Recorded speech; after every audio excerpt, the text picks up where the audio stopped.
the Stardust kind of initial training school. When I was asked to give a talk this morning, first of all I thought about giving a talk on some of our current research within a different European project which I'm working on. We're looking at asteroid capture, and also we've done a little bit on deorbit using radiation pressure.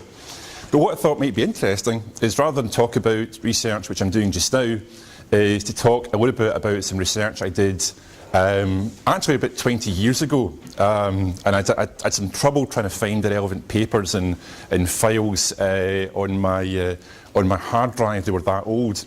But the reason I thought it might be interesting is that, I guess, as many of you will be new researchers to the field of orbital debris, many kind of contemporary applications or developments in space debris, of course, are based on simulation.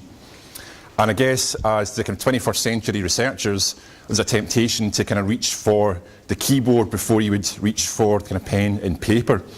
So I thought this might be interesting because, say, it was work which I'd looked at, say, about almost 20 years ago, but it's entirely analytical. There's no numerical integration at all.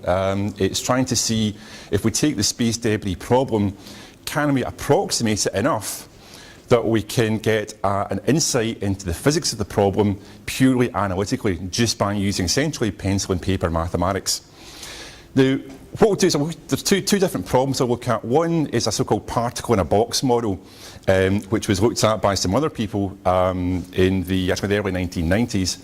And then I'll look at a kind of partial differential equation model, which I looked at again almost 20 years ago.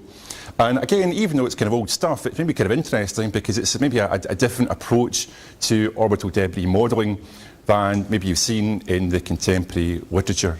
Okay, so although it's kind of old and out of date, nonetheless it may still be interesting just to give you a different insight, a different slant on the orbital debris problem. Okay, so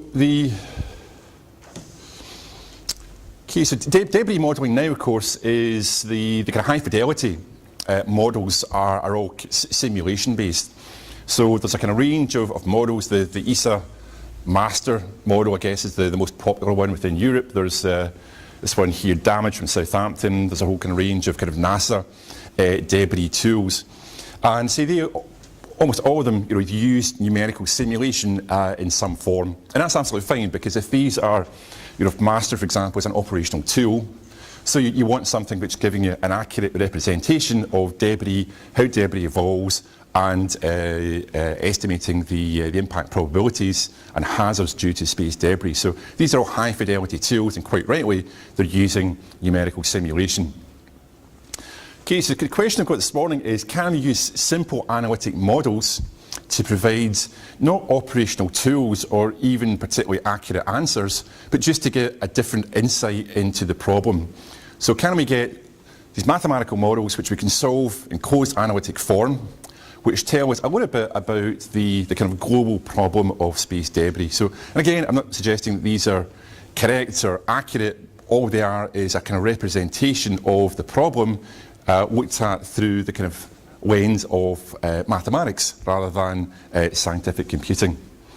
Okay, so again, the two models we'll look at is a kind of simple particle in a box model using a single ordinary differential equation, and we'll then look at an approach using a partial differential equation, essentially treating the debris as a collisionless fluid, as a continuum, deriving a continuity equation for the debris, and then trying to get an analytic solution to it, which again hopefully will tell us something about the physics or the kind of population dynamics of the evolution of orbital debris.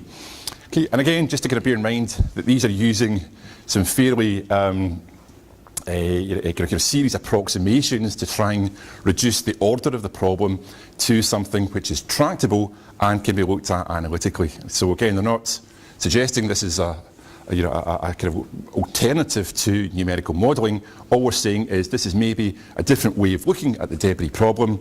Maybe something, again, is, I know a number of people here have been new to the debris field, new PhD researchers, but maybe just a different insight, different way to look at these types of problems.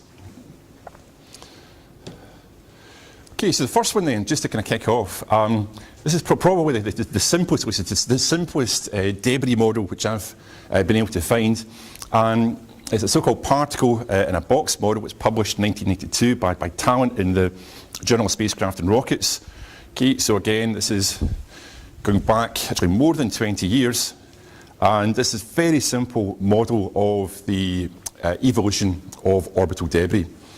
And what Talent does in this paper is, rather than look at any of the kind of details of the evolution of individual particles through numerical simulation, all he says is, we're going to look at the total number n of debris objects. We're not going to look at the size of them, where they are, their orbital elements. We'll just say we've got n, so a single variable which will define the debris population, the total number of objects. So what he then says is, okay, we'll write down an evolution equation, dn by dt, so the rate of change of the number of debris objects. So there's three competing effects, we could say.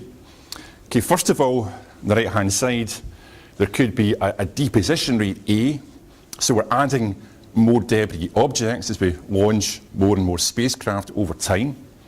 So we could say there's a deposition rate A. There's then a removal rate B, so by air drag, for example. So, as time evolves, then the removal rate dn by dt would be some constant b times n, so removing a fraction of the current number of debris objects, they're being swept out by air drag. But also with a growth term, which scales as n squared, which would be collisional growth, and there'll be some constant c, which would characterise that. And again, if we treat the debris population, as the title suggests, a particle in a box, so we've got a box with n particles, then the collision rate between the particles scales as n squared. So it's actually a little bit like the kind of mathematical models which you see in population dynamics from biology. So you have your rate of change of the size of the population, and you then have essentially kind of a sum of source and sink terms, so kind of growth and decay terms. So again, this is probably the simplest model you could write down for the evolution of the debris population. Okay, so some deposition rate, the addition of new objects, the removal of objects by air drag, and then the collisional growth of objects as the particles scatter, fragment, and have this quadratic growth in their number. And what Talent does in his paper, and again, this is, if you've got access to the IAA journals, you can get this online. It's really worthwhile reading through it, because it's a beautiful bit of analysis of just showing how simple you can make the problem, and you can get some insights into the behaviour of the long-term evolution of the debris population. And what Talent does in his paper, he takes this single ordinary differential equation, and he then does, again, some fairly brutal approximations, a little bit of kind of hand-waving, and he comes up with equations for A, B, and C based on things like the average ballistic coefficient of the kind of debris particles. He does a very simple kind of kinetic model to get an equation for C. And he then plugs numbers into his equations for A, B, and C, and he then gets this single ODE for the time rate of change of the total number of debris objects.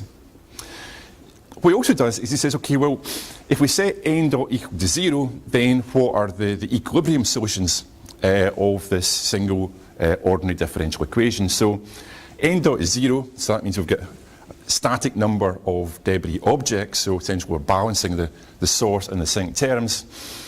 And so if we set n dot equal to 0, then we've got a quadratic in n, and we've got two roots, n1 and n2, which are a function of a, b, and c. And again, if you have a look at Talent's paper, and again I'd recommend you do that because it's a really nice bit of analysis, he gets additional equations where he gets a kind of handle on what A, B, and C are, and he plugs some reasonable numbers to get actual numerical values for A, B, and C. So from the N1 and N2 solutions then, okay, we've got the usual discriminant B squared minus 4AC. in the quadratic. And this tells us something about how we would expect the debris population to evolve, even before plugging numbers into the ODE. So the discriminant, the b squared minus 4ac, well, b, if you remember, that was the removal term. That was essentially removal of debris objects by air drag. The a was the deposition of new objects, and the c was the parameter which was going to give us a handle on the collisional growth. So the discriminant, the b squared minus 4ac, is a little bit like the difference between the sinks and the sources.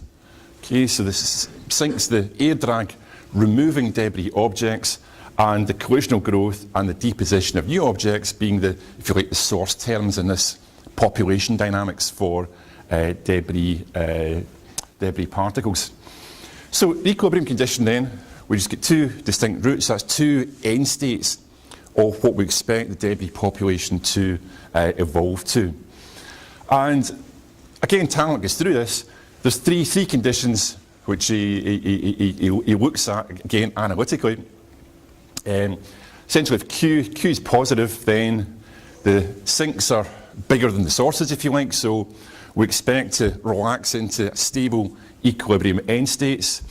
If Q is negative, then essentially we have it's unstable. We have an explosion of debris produced because of the sources are dominating, particularly the collisional growth. So this is the kind of Kessler syndrome, where the debris population just grows exponentially as the big objects grind each other down into smaller fragments. And then there's the kind of Q equals 0 here, which is the kind of threshold between these two types of behaviour. And this is really nice because, again, it gives us, analytically, it gives us a handle on how we can understand the competition between sources and sinks.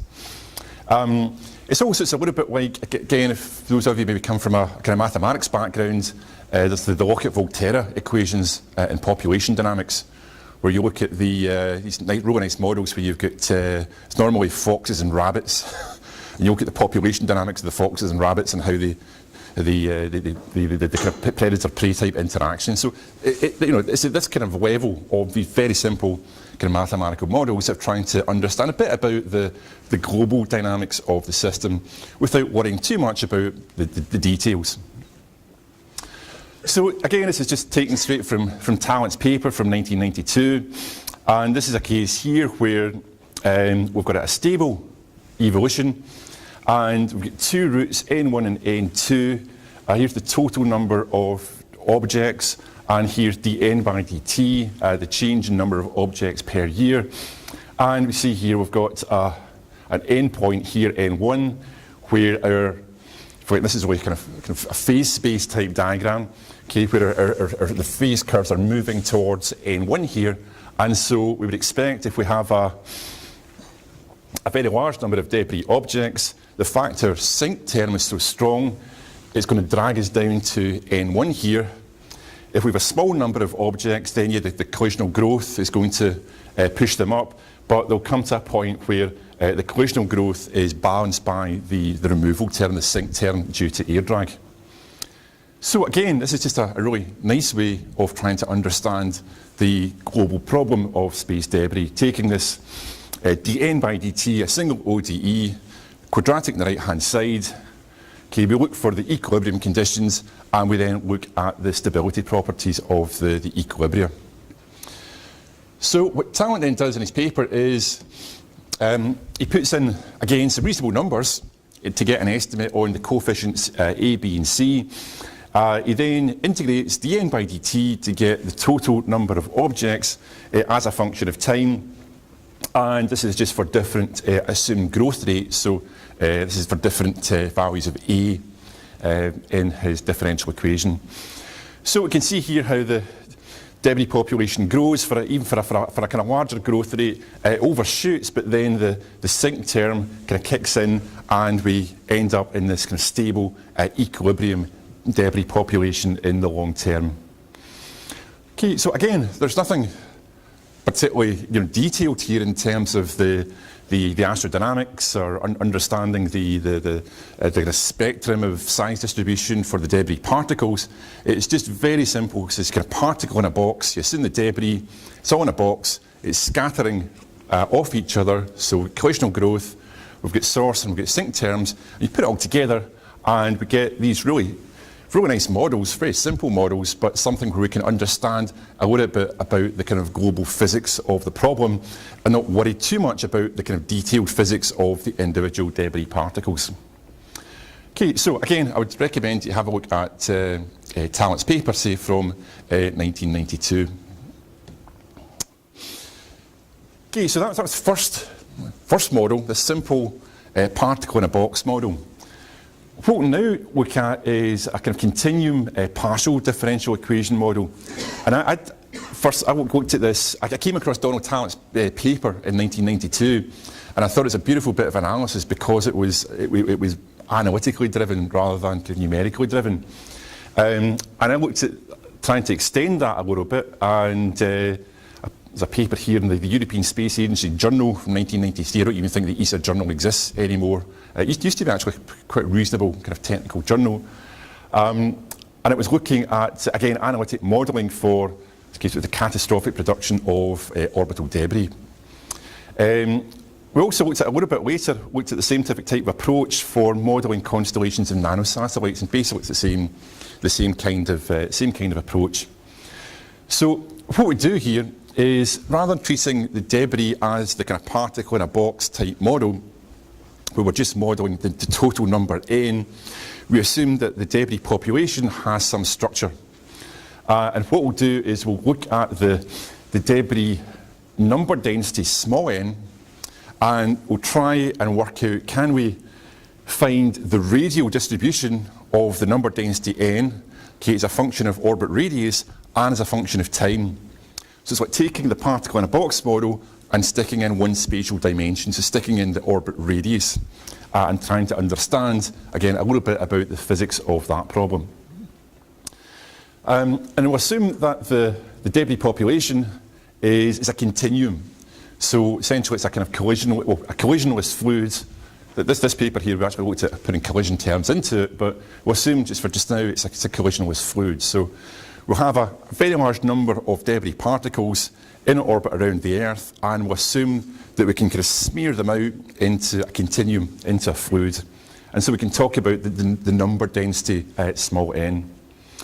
Now for problems in continuum mechanics, rather than using ordinary differential equations, of course we use partial differential equations. So if we want to understand how the number density of the debris particles or the debris population evolves as a function of orbit radius and as a function of time, then we have to derive a partial differential equation. And that partial differential equation is really just the continuity equation.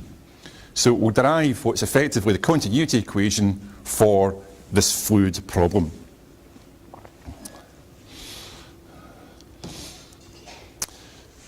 Okay, so we'll derive this in the next couple of slides, but just to write it down. So what we get in the end, just to kind of jump to the result, but we'll come back to where this comes from, is that we want to calculate the number density n as a function of orbit radius and time.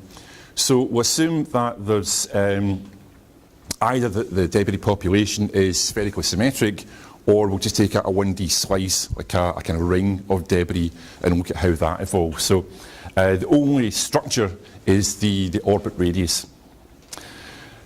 What we'll also do is we can look at source and sink terms, and this is analogous to Talent's paper when he looked at sources and sink terms. So we've got our continuity equation for the number density of debris objects as a function of orbit radius and as a function of time. So the left-hand side here is just a continuity equation for that fluid approximation. Again, we'll come to that just in a second, where that comes from. And then on the right-hand side, we've got n dot plus, which we can use to model source terms, so the deposition of new debris, and the n dot minus we can use to model that as a sink term, so that could be like a debris sweeper, for example. The second term on the left-hand side here, VR is the radial inflow speed of the debris due to air drag. So Tallant's paper, if you recall, had the deposition rate A. It had the sink term B times N. So this is like the sink term due to air drag in the PDE version of Tallant's model. And then this is like the A term. We're not looking at collisional growth here because it becomes non-linear, it becomes much more difficult to solve. But the N dot minus here, we can use that, as we'll show just later on towards the end, we can use that to model the effect of a sweeper, which is sweeping up orbital debris. Okay, so we've got, so we'll see in a second, we can derive this single partial differential equation, essentially a continuity equation for the density of the number density of the debris objects as a function of orbit radius and time. And again, VR is the inflow of the debris due to air drag, and if we have a isothermal exponential atmosphere, so we'll see just later on, that means that the radial inflow speed is also a function of the orbit radius r. And this is where we get some interesting physics, which we'll back out from the solution when we solve this. Okay, so where does the continuity equation come from? Okay, so again, we're taking kind of Tallant's kind of approach to the orbital debris problem. Essentially, it's a problem of kind of population dynamics. Okay, so the population dynamics Tallant had was the quadratic model. We've got a PDE, which is giving us the population dynamics. So we're putting a little bit of spatial structure into it.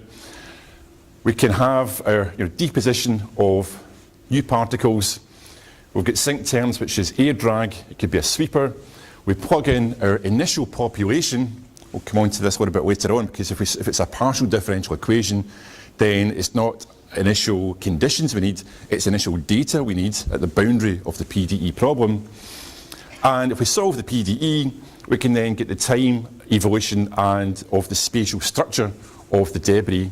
And we can also get an asymptotic solution as well. We can do some asymptotics and we can see what happens in the limit as whenever t tends to infinity, what's the asymptotic distribution of debris.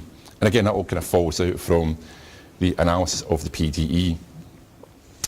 Okay, so the assumption we'll make here, which again is pretty kind of brutal and sweeping assumption, is that we can describe the spatial distribution of debris only by the orbit radius. So that could be just assuming you have a spherically symmetric cloud of debris, or it could be we're just taking like a ring of debris particles.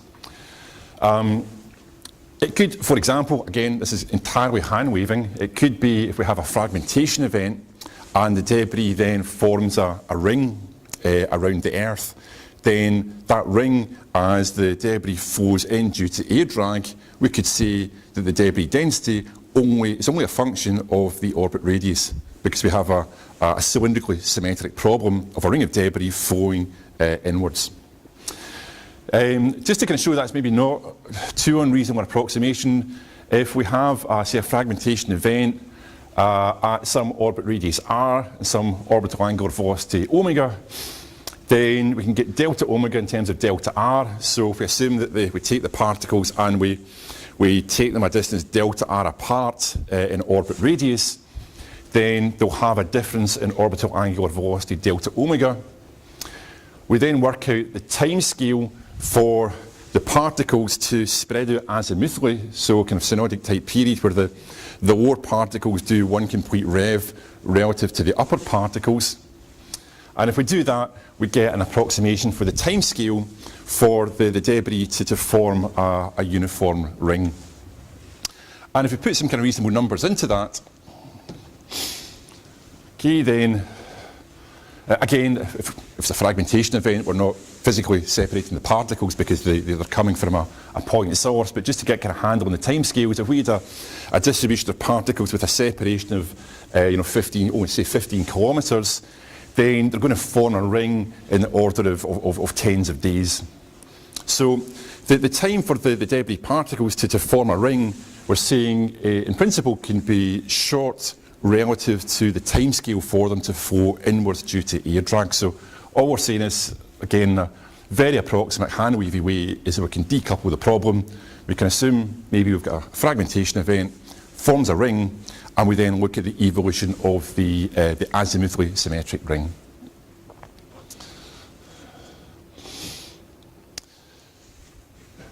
Okay, so to get to the continuity equation, we'll first of all assume that the debris orbits is quasi-circular.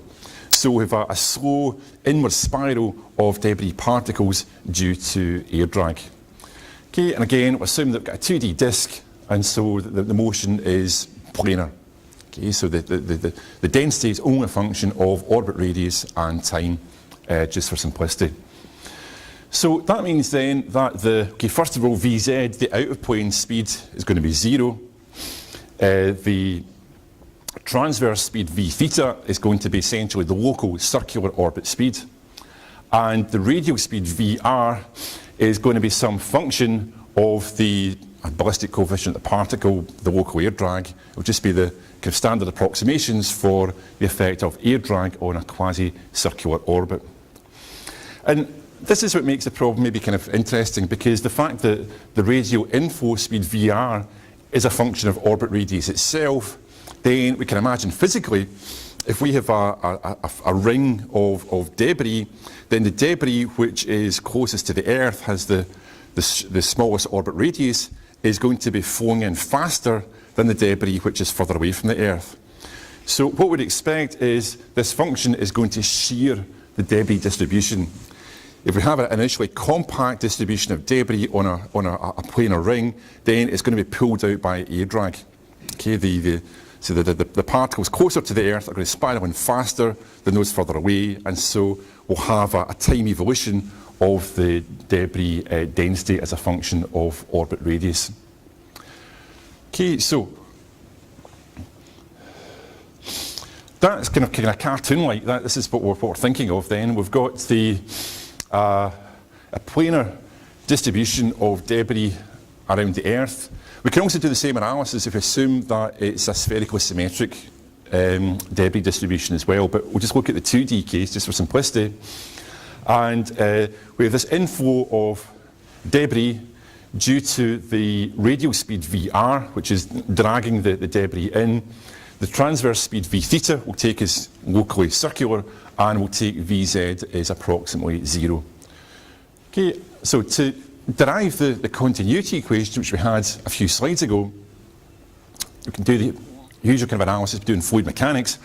We take some control element, and we look at the inflow of material, and then the outflow of material, and then the creation and destruction of material within our control volume.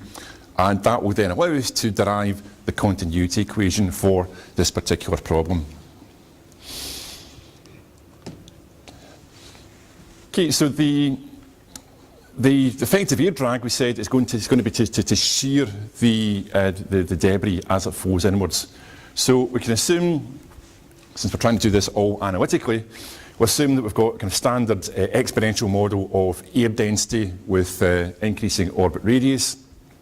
We've got usual quadratic drag on the debris particles. And if we won't do it here, but if you calculate the rate at which air drag is doing work on debris particle, we can get an equation for Vr, for the inwards flow of debris.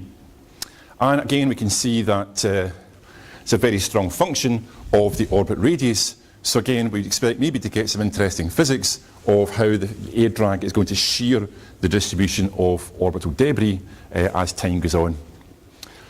Okay, so that then gives us the Vr term for our continuity equation. So we've put together all the bits which we need to plug into the continuity equation, but we're still to derive the continuity equation itself. Okay, so again, we'll look at the flow of debris through some control element, which will take as a ring at radius r and a width delta r. Okay, so within that control element, then there's a number of processes which are occurring. Okay, there's going to be the flow of debris into it, the flow of debris out of it, and then the deposition or removal of debris particles. that if we take the control element at radius r and of width delta r, then it's going to have an area of 2 pi r times delta r, so let's say a ring of radius r, circumference 2 pi r multiplied by delta r, the width of our control element. And so if the particle density is n, then the number of particles in that control element will be 2 pi r delta r times the density n. Okay, so to conserve the total number of particles, we then have to say that the rate of change of the total number of particles within our control element is equal to, again, the inflow, the outflow, and then the creation and the destruction of debris within the control element. Okay, so again, VR is the flow of debris inwards towards the Earth due to air drag, which we've got from the previous slide. So what we can then do is we can say, okay, well, if we let delta r get smaller and smaller, and we'll asymptotically let delta r goes to 0, and oops, okay, so there's again the control element, the debris inflow, and if we let delta r go to 0, then we get a partial differential equation. We get our continuity equation, okay, which we put up just at the start. So what does this tell us? Well, the continuity equation is giving us the time evolution of the radial structure of the debris population.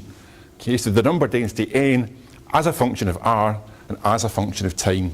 So we've got two independent variables, r and t, so it's a partial differential equation. So this is describing the radial structure of the debris population and how that radial structure evolves with time. Again, since it's a partial differential equation, then it's not just an initial condition, we need initial data. So that says that at time t equals 0, we have to define the density n as a function of radius r. Okay, so we have to plug in initial data for the boundary conditions for the partial differential equation. And that could be, we could take it as some kind of top hat function, a kind of Gaussian, or we could maybe, if we wanted to, we could even attempt to put in some kind of fit to actual debris observations. So we've derived in the partial differential equation, rate of change of number density. This is basically the sink term due to air drag, due to the inflow of debris, its speed VR. This is the deposition of new particles, and then this is the removal of particles, which again could be like a debris sweeper. And we can differentiate the brackets, and we can get to something a little bit more messy, because of course the density n is a function of both orbit radius and time, whereas VR, the inflow speed, is only a function of orbit radius. So that partial derivative just becomes an ordinary derivative. And we get, again, this is a little bit kind of messy down in the bottom, but it's a partial differential equation. It's linear, and because it's linear, in principle we can solve it, and we can solve it using the method of characteristics. So just one of the kind of standard handle-turning ways of solving partial differential equations. Okay, and again, remember, so far we've not done anything numerical. Okay, this is all pencil and paper mathematics. Okay, we've not reached for a keyboard or MATLAB or even Mathematica quite yet. Okay, so how do we solve this? Well, again, it's a PDE and it's linear, and we can use, say, the method of characteristics. When I looked at this problem years ago, I hadn't used PDE since I was an undergraduate, so I had to go away and look up my undergraduate notes on partial differential equations, because as an astrodynamicist, of course, you deal with ordinary differential equations. You actually very rarely deal with PDEs. But PDEs, of course, there's a whole literature on how to solve them, and the method of characteristics allows us to take our PDE and to split it into two ordinary differential equations. And what we get is we get dr by dt is v of r, which is no surprise because the radial speed is just rate of change of orbit radius, and this defines the family of characteristics for the PDE. And we then get an ordinary differential equation for n. So if we can solve the the first equation, if we can get the characteristics, then in principle we can solve the second equation and get the density n as a function of orbit radius and of time. And although this is a bit kind of messy, the second one here, it turns out that we can actually solve this. We've got a VR dashed over VR, and it gives an integrating factor, and actually all works out quite neatly, and we get an analytic solution to it. But the first thing we need to do is to try and solve the top equation, which defines this family of so-called characteristics. And again, we see that physically what all the characteristic curves are is the inflow of orbital debris. Okay, for a generic PDE, the characteristics will have some other meaning depending on the particular context, but here the characteristics are just the inflow trajectories of the debris particles. So dr by dt is equal to v of r, the inflow speed. We'd already worked that out from our just simple exponential model of the Earth's atmosphere. And so we can rearrange that, and we can then integrate it, and this equation here then gives us the family of characteristic curves for that particular PDE. To make it easier, we can assume that the square root of the orbit radius is just the square root of the radius of the Earth. It just makes the integral work out a bit neater. And we get the red box here, which a function of r and time is a constant, and that then defines the family of characteristic equations. Okay, and we'll need this later on to get the general solution for the PDE. Just to see what they look like. Okay, so there's we're taking some kind of reasonable number for ballistic coefficient, scale height of the Earth's atmosphere. Then there's what the characteristic curves look like. And again, that's just the evolution of the orbit radius as a function of time. So if we're out here, the orbit radius is constant. If we're down here, then the orbit radius is decreasing due to the inflow due to air drag. Okay, so that's the family of characteristic curves, which in this particular problem is essentially just the trajectories of individual debris particles. Radius is a function of time. Okay, so to get the actual evolution of the orbit debris, we need to solve the second of the two ordinary differential equations. Now, if we assume we don't have any deposition of new debris particles or debris removal, so the source and sink terms on the right-hand side, we'll just put those to 0, and we're just left with the sink due to air drag, then we can solve that single ordinary differential equation as a simple integrating factor, and we get the density n as a function of orbit radius and time in this form, it's a set of logs, and the last term here on the right hand side, again it's the difference between ODEs and PDEs. If we integrate an ordinary differential equation, we add a constant of integration. If we integrate a partial differential equation, we have to add an arbitrary function of the characteristics. Okay, so again, it's the big difference between PDEs and ODEs, which we normally use in astrodynamics. Okay, so we add this arbitrary function on the right-hand side, and we need to use the initial data, the density n, as a function of r at time t equals 0 to identify the functional form of this term here at the end. But again, it can be done. It's, in terms of PDEs, it's probably relatively straightforward. So what does it look like? Here's an example of a solution where we've taken just a simple Gaussian function for our radial distribution of debris at time t equals 0. So just a simple Gaussian, however, centered on 700 kilometers.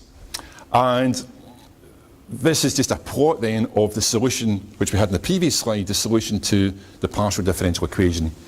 Okay, so there's the normalized density as a function of altitude at 3 different time steps.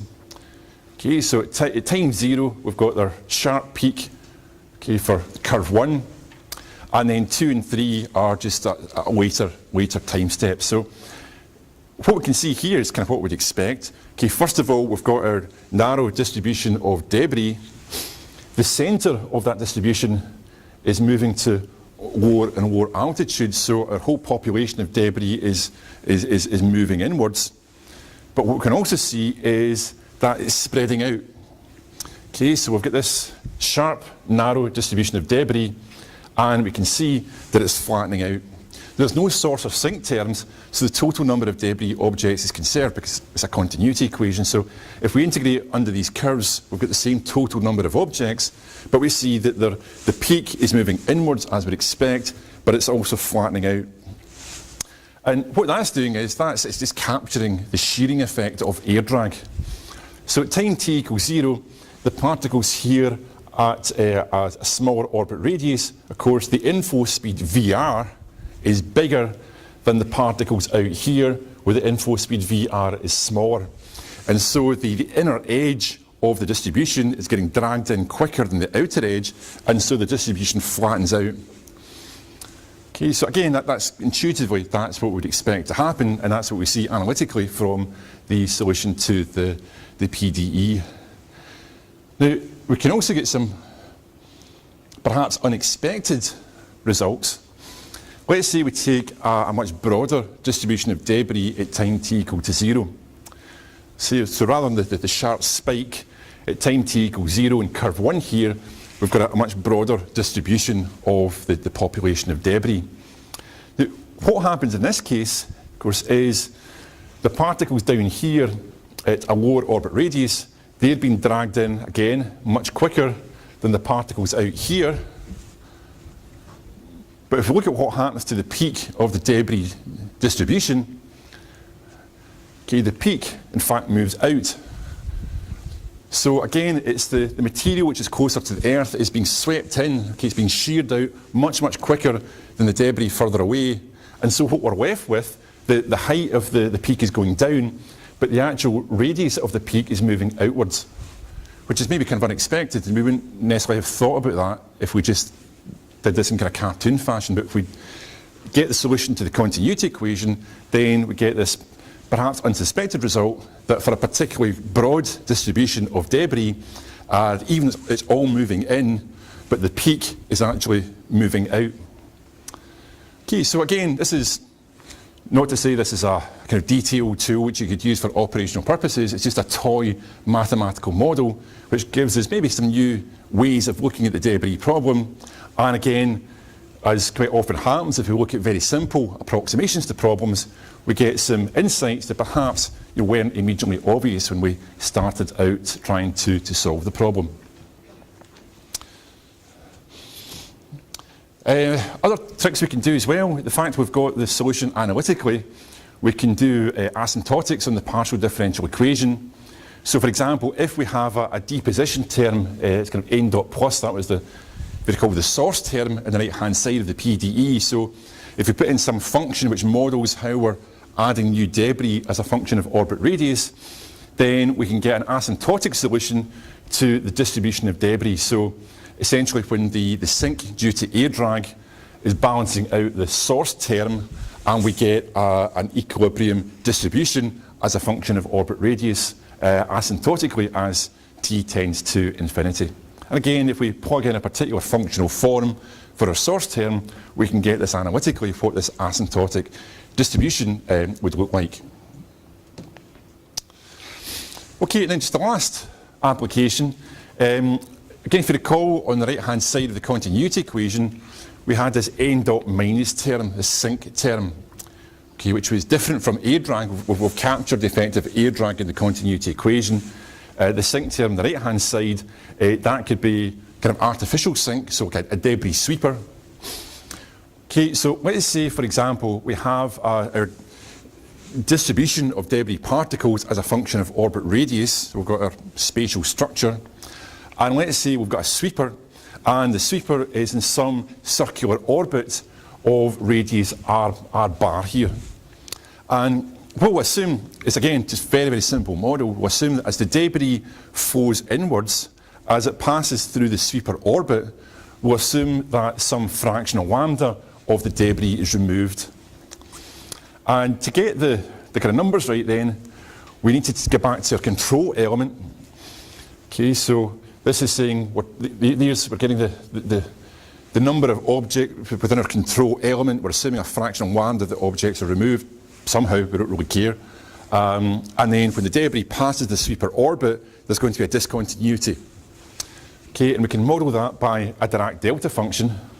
Okay, so this just captures the very simple model that the sweeper is in a circular orbit. Anything which passes the sweeper orbit, a fraction of lambda of it disappears.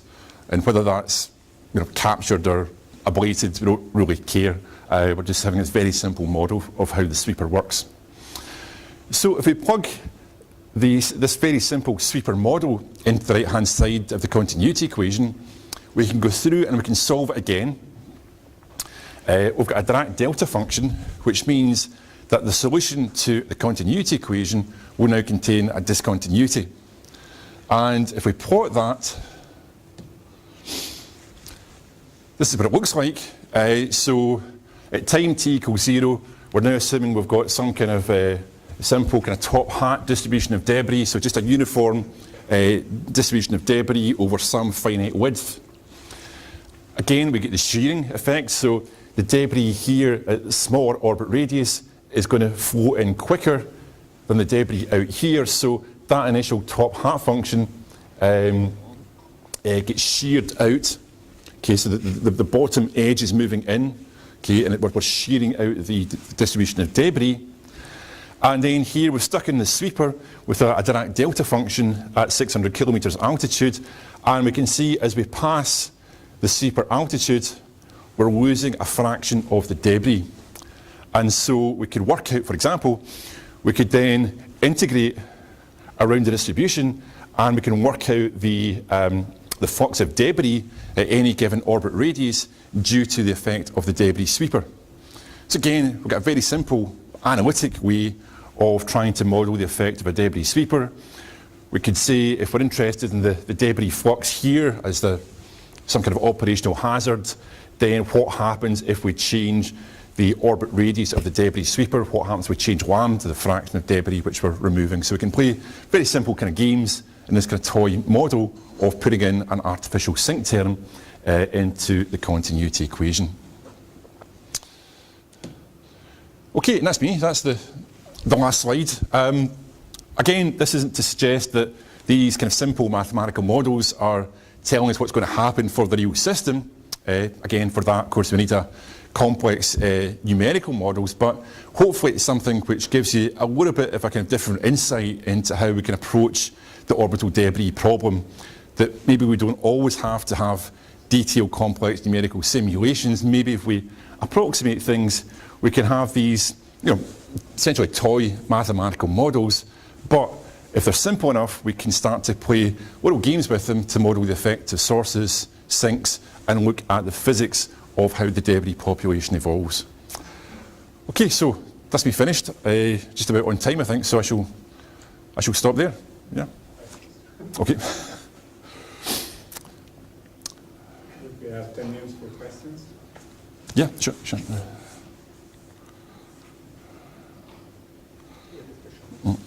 When you use the method characteristic to solve your PD, there is the problem of shocks, conventional shocks usually. In this case, is it present, or you stop the evolution before formation shocks? Or? Yeah, no, there's no shocks in it because because we're treating it essentially as a collisionless fluid. So the PDE for the continuity equation is just linear. Now, if we put in, for example, if we put in like a non-linear term due to collisions, then yeah, if we've got the non-linearity, we can maybe get shocks or shock-type behaviour. But just for this simple model of the debris just moving inwards due to air drag, then there's not any kind of shock-type solutions which would form. But certainly, maybe if you're to put in a kind of non-linearity, so you'd have the dn by dt, the sink due to air drag, but maybe putting in a non-linearity to model collisional growth, then yeah, that's a good point. Actually, make some interesting behaviour. Yeah. Yeah.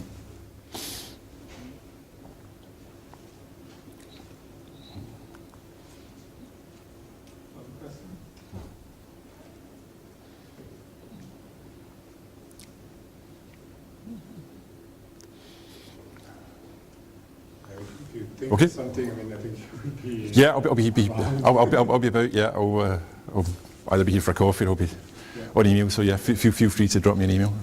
Can I copy your presentation? Yeah, sure, absolutely. Put it on my page. Yep. Okay, so I think we have a